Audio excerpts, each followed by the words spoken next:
Dear students and friends, आप सभी का हमारे YouTube चैनल वेलकम भारत में बहुत बहुत स्वागत है। आज मैं आपको इस वीडियो में स्थितिज ऊर्जा और जो उसके प्रकार हैं उनमें से जो गुरुत्वीय स्थितिज ऊर्जा है और आदर्श स्प्रिंग की प्रत्यास्थ स्थितिज ऊर्जा है उसका व्यंजक भी व्युत्पन्न करके दिखाऊंगा। तो सबसे पहले स्थितिज ऊर्जा क्या होती है। मैंने समय की बचत के लिए थोड़ा इसको लिख लिया है क्योंकि ये थ्योरेटिकल पोर्शन था। इसके बाद जो गणितीय भाग है इसका वो मैं आपको करके दिखाऊंगा। तो स्थितिज ऊर्जा पोटेंशियल एनर्जी, वस्तु की विशेष स्थिति अथवा विकृत अवस्था के कारण उसमें जो ऊर्जा होती है उसे स्थितिज ऊर्जा U कहते हैं। विशेष स्थिति हो सकती है जैसे कि किसी ऊंचाई पर यानी पृथ्वी तल से किसी ऊंचाई पर रखी हुई कोई वस्तु, उसमें कार्य करने की क्षमता होती है अर्थात ऊर्जा होती है, तो उसकी जो ऊर्जा है वो स्थितिज ऊर्जा कहलाती है। इसी प्रकार से जो बांध होते हैं जिनमें बहुत जल भरा हुआ होता है तो उसमें स्थित जल में स्थितिज ऊर्जा होती है। जैसे ही वो बाहर निकलता है तो उसकी स्थितिज ऊर्जा गतिज ऊर्जा में चेंज होने लगती है। जितनी भी ऊंचाई तक जल होगा उतनी ही अधिक उसकी स्थितिज ऊर्जा होगी। इसी प्रकार से जो उसकी विकृत अवस्था है, यानी जैसे आपने मान लिया स्प्रिंग को खींच दिया या स्प्रिंग को दबा दिया तो उसमें भी कार्य करने की क्षमता हो जाती है। जैसे कि आप जो तीर कमान होती है, जब आप तीर उसमें लगाकर उसे खींचते हैं तो जब वो खिंच जाती है तो उसमें स्थितिज ऊर्जा आती है उसकी विकृत अवस्था के कारण, विशेष अवस्था के कारण। आप देखो जब आप उसे तीर को छोड़ेंगे तो तुरंत वो कार्य कर देता है।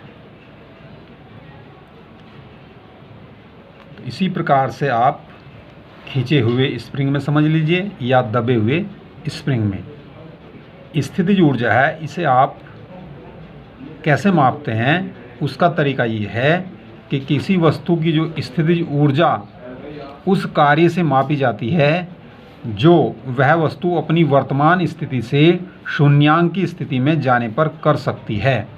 शून्यांक की स्थिति ऐसी स्थिति होती है जो स्वेच्छा से यानी अपनी मर्जी से चुनी हुई स्थिति होती है जिसमें वस्तु की जो स्थितिज ऊर्जा है वो शून्य मानी जाती है। तो मान लिया किसी वर्तमान स्थिति में है कोई वस्तु, तो उस स्थिति से शून्यांक यानी शून्य स्थितिज ऊर्जा वाली स्थिति में आने तक जो वो कार्य करती है उस कार्य के बराबर ही उसकी स्थितिज ऊर्जा कहलाती है। दूसरे रूप में आप ये भी कह सकते हैं कि कोई वस्तु शून्यांक की स्थिति से वर्तमान स्थिति में आने तक जो कार्य करती है उसे उस वस्तु की स्थितिज ऊर्जा कहते हैं। जैसे आपने मान लिया किसी ऊंचाई से ये मान लिया पृथ्वी तल है और यहाँ किसी ऊंचाई पर कोई पत्थर स्थित है, तो यहाँ से ये आपने छोड़ दिया तो जो पृथ्वी तल है उस पर जो स्थितिज ऊर्जा है वो शून्य मानी जाती है। तो यहाँ से यहाँ तक आने में यानी शून्यांक की स्थिति तक आने में ये पत्थर जितना कार्य करेगा, जब आप छोड़ देंगे तो ये कार्य कर सकता है, कार्य करने की क्षमता होती है, तो जितना भी ये कार्य करेगा वही इसकी स्थितिज ऊर्जा होगी। ये हम आपको निकाल करके भी यहाँ दिखाएंगे। इसे बोलते हैं गुरुत्वीय स्थितिज ऊर्जा। ये कितनी होती है ये हम आपको बताएंगे। तो जो स्थितिज ऊर्जा के विभिन्न प्रकार हैं, जिनमें मुख्यतः गुरुत्वीय स्थितिज ऊर्जा, ये हम अभी आपको समझाएंगे। प्रत्यास्थ स्थितिज ऊर्जा, ये भी बताएंगे। इसी प्रकार से द्रव्यमान ऊर्जा है, जो आइंस्टीन का द्रव्यमान ऊर्जा समीकरण है, अर्थात द्रव्यमान को ऊर्जा में बदला जा सकता है या ऊर्जा को द्रव्यमान में बदला जा सकता है। वो वहाँ जो ऊर्जा निकलती है द्रव्यमान से, उसे द्रव्यमान ऊर्जा कहते हैं। तो जैसे कि आप खाना खाते हैं तो वहाँ रासायनिक क्रिया होती है, तो जो आपका भोजन है उसमें द्रव्यमान होता है और वो ऊर्जा में रूपांतरित हो जाता है। इसी प्रकार विद्युत ऊर्जा, जो बिजली है, वो आप जानते ही हैं। चुंबकीय ऊर्जा है, ये सब आप पढ़ोगे अगली कक्षाओं में। प्रकाश ऊर्जा है, ऊष्मीय ऊर्जा है, जो हीटर आदि में आपको ऊष्मा दिखाई पड़ती है, वो ऊर्जा का ही रूप है। जो बल्ब आदि हैं उनमें जो ऊर्जा है वो प्रकाश ऊर्जा के रूप में होती है। उसमें विद्युत ऊर्जा प्रकाश ऊर्जा में परिवर्तित हो जाती है। अब ये जो पहला है गुरुत्वीय स्थितिज ऊर्जा, ये क्या होती है? मान लिया ये पृथ्वी तल है और इस पृथ्वी तल पर एक वस्तु m द्रव्यमान की स्थित है। इस m द्रव्यमान की वस्तु को पृथ्वी तल से h ऊंचाई पर ले जाया जाता है। यहाँ ये ले जाया जाता है h ऊंचाई पर। तो आप देख रहे हैं कि इस पर जो नीचे की ओर ऊर्ध्वाधर बल कार्य करता है, गुरुत्वीय बल जो कार्य करता है, अगर पिंड का द्रव्यमान m है तो इस पर जब हम इसे ऊपर की ओर ले जाते हैं तो इसका जो भार है वो नीचे की तरफ कार्य करता है, ऊर्ध्वाधर, जिसका मान होता है mg। तो जब इसे नीचे से ऊपर की ओर ले जाएंगे तो ये जो गुरुत्वीय बल है इसके विरुद्ध कार्य करना होगा और ये कार्य ही इस पिंड में गुरुत्वीय स्थितिज ऊर्जा के रूप में संचित हो जाएगा। तो अब ये कार्य कितना करना होगा, उस कार्य को हम निकाल लेंगे और उसी से जो है गुरुत्वीय स्थितिज ऊर्जा निकल जाएगी, वो उसी के बराबर होगी। m द्रव्यमान के पिंड को पृथ्वी तल से h ऊंचाई पर ले जाने में गुरुत्वीय बल जो mg है के विरुद्ध कृत कार्य, जो कार्य है वो कितना हो जाएगा, बराबर हो जाएगा पिंड की स्थितिज ऊर्जा, और स्थितिज ऊर्जा होती है U बराबर हो जाएगा जो गुरुत्वीय बल है। गुरुत्वीय बल आपको पता है कि कार्य बराबर होता है बल गुणा विस्थापन। तो गुरुत्वीय बल गुणा इसकी ऊंचाई, जो विस्थापन है वो ऊंचाई के बराबर हो जाएगा। तो गुरुत्वीय बल कितना है, mg, और इसकी जो ऊंचाई है वो h है, जिस ऊंचाई पर ये ले जाया गया है। तो U बराबर हो जाएगा mgh।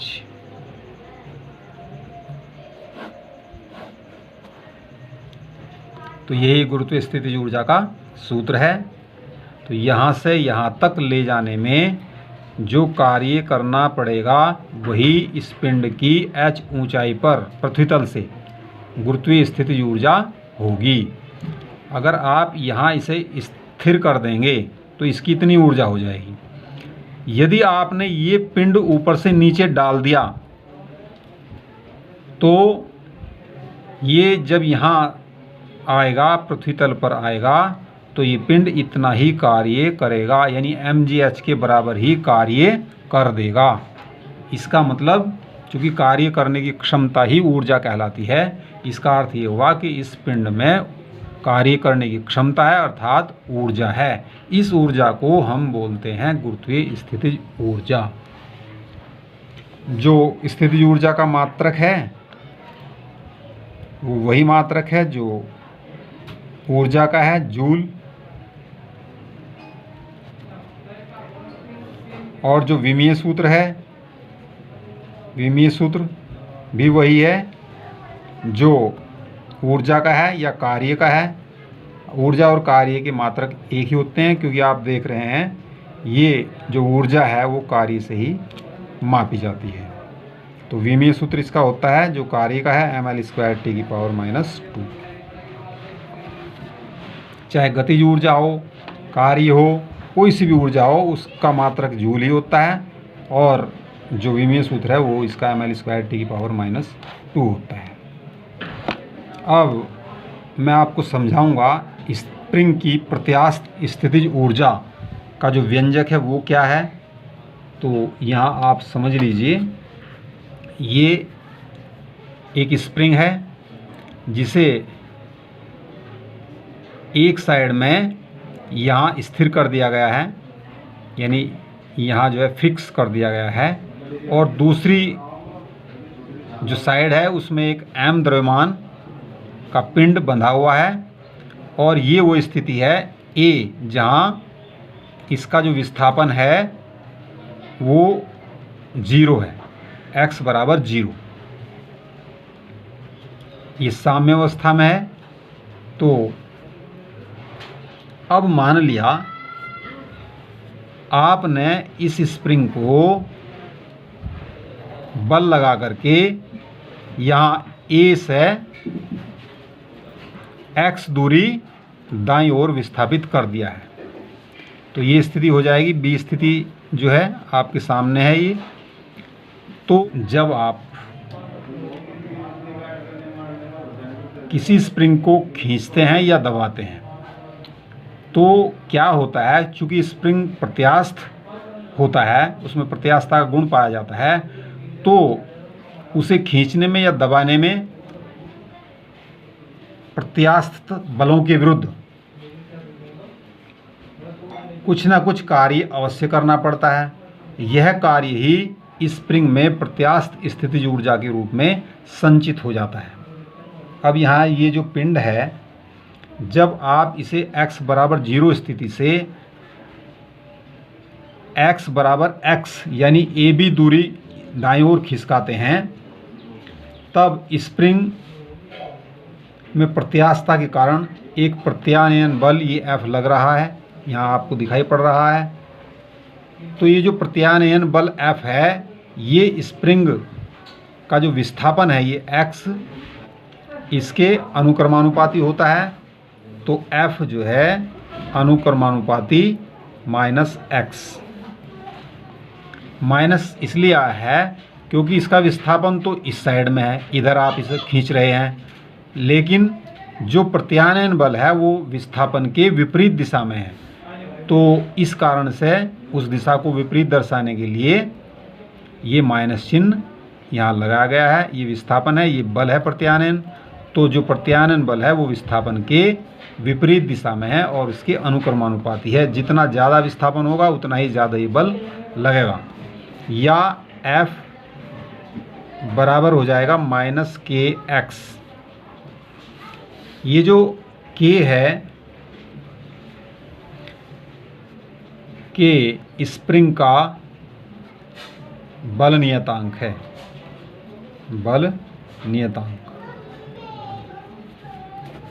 अब जो ये F है, ये प्रत्यानयन बल F विस्थापन x के विपरीत दिशा में लगता है, इसलिए ये जो पिंड है इसको इस समतल पर बिना त्वरण विस्थापित करने के लिए इस स्प्रिंग पर आरोपित जो बाह्य बल है F डैश, वो हो जाएगा F डैश बराबर हो जाएगा माइनस F। अगर बिना त्वरण के इसे विस्थापित करना है तो ये आप देख रहे हैं विपरीत दिशा में है, तो F डैश का मान माइनस F के बराबर होगा अगर बिना त्वरण के विस्थापित करना है तो। अब ये माइनस F का मतलब है, यहाँ से आप इसका मान भर दीजिए, F डैश बराबर हो जाएगा माइनस kx। F का मान यहाँ भर दिया तो F डैश बराबर हुआ प्लस के एक्स। पिंड को बिंदु बी से dx दूरी विस्थापित करने पर कृत कार्य, जो ये प्रक्रिया है उसमें कितना कार्य होगा वो आप निकाल सकते हैं। जो dw यानी थोड़ा कार्य होगा, चूँकि dx दूरी हमने विस्थापित किया है, यहाँ से थोड़ा सा विस्थापित किया है, क्योंकि हम पूरा कार्य निकालने के लिए समाकलन का प्रयोग करेंगे, उसमें हमें थोड़े कार्य की आवश्यकता होगी और उसका समाकलन करके सीमाओं के अंतर्गत हम टोटल कार्य निकाल लेंगे। तो dw हो जाएगा, आपको पता है कि कार्य बराबर है बल गुणा विस्थापन। तो बल तो F डैश पर कार्यरत है, यहाँ जो लगाया गया है बाह्य बल, और dx दूरी विस्थापित किया है यहाँ से। तो यहाँ आप इसका मान भर दीजिए, बराबर हो जाएगा kx और dx। अब संपूर्ण कार्य यानी x विस्थापित करने में किया गया कार्य, संपूर्ण कार्य बराबर हो जाएगा w, और ये बराबर हो जाएगा 0 to x। यहाँ ये 0 विस्थापन की स्थिति है और यहाँ ये x विस्थापन की स्थिति है, तो यहाँ से यहाँ तक आप इंटीग्रल कर देंगे तो टोटल कार्य आ जाएगा। dw का इंटीग्रल हो जाएगा। dw का मतलब है ये 0 to x kx dx, ये बराबर हो जाएगा 0 to x के नियत है, चूँकि बल नियतांक है, ये सब बाहर निकाल सकते हैं। तो x dx बराबर k, x का जो इंटीग्रल होता है वो होता है x²/2, और ये लिमिट जो है ये 0 लोअर लिमिट है और x अपर लिमिट है। तो इसका जो मान आ जाएगा कुल कार्य का w बराबर ये आ जाएगा ½ kx², ये इसका मान होगा। यह कार्य ही स्प्रिंग में प्रत्यास्थ स्थितिज ऊर्जा के रूप में संचित हो जाता है।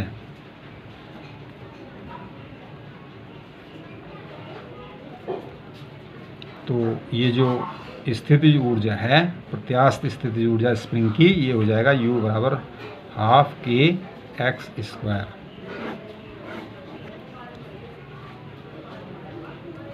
आपको थोड़ा कन्फ्यूजन हो सकता है यहाँ, ये क्या होता है जब हम इस सीमाओं को भरते हैं। तो मैं आपको यहाँ भर के दिखा रहा हूँ। पहले ये अपर लिमिट यानी उच्च सीमा भरी जाती है इसमें, इसके स्थान पर ये, और फिर लोअर लिमिट ये निम्न सीमा भरी जाती है। तो ये k तो ये बाहर है, आप इसे ऐसे लिख सकते हैं, पहला x भरो, x के स्थान पर x²/2 आ गया, और फिर -0 भरो तो 0²/2, ये 0 हो जाएगा, ये तो टोटल 0 हो जाएगा। तो ये kx²/2 ये स्प्रिंग की प्रत्यास्थ स्थिति ऊर्जा है। आप चाहे स्प्रिंग को खींच लें जैसी B स्थिति है, या इसे x दूरी दबा दें, तो प्रत्येक स्थिति में जो इसकी प्रत्यास्थ स्थितिज ऊर्जा है वो ½ kx² ही होगी। k स्प्रिंग का बल नियतांक है, u इसकी प्रत्यास्थ स्थितिज ऊर्जा है, और x जो है इसका विस्थापन है। जितना आपने ये स्प्रिंग को खींचा है या दबाया है। आपको हमारा वीडियो अच्छा लगा तो उसे लाइक करें, और हमारे चैनल को जिसने सब्सक्राइब नहीं किया है वो चैनल को सब्सक्राइब कर दें, बेल आइकन दबाना न भूलें, और हमारी वीडियो को आप अपने दोस्तों में शेयर करें, अधिक से अधिक शेयर करें। धन्यवाद।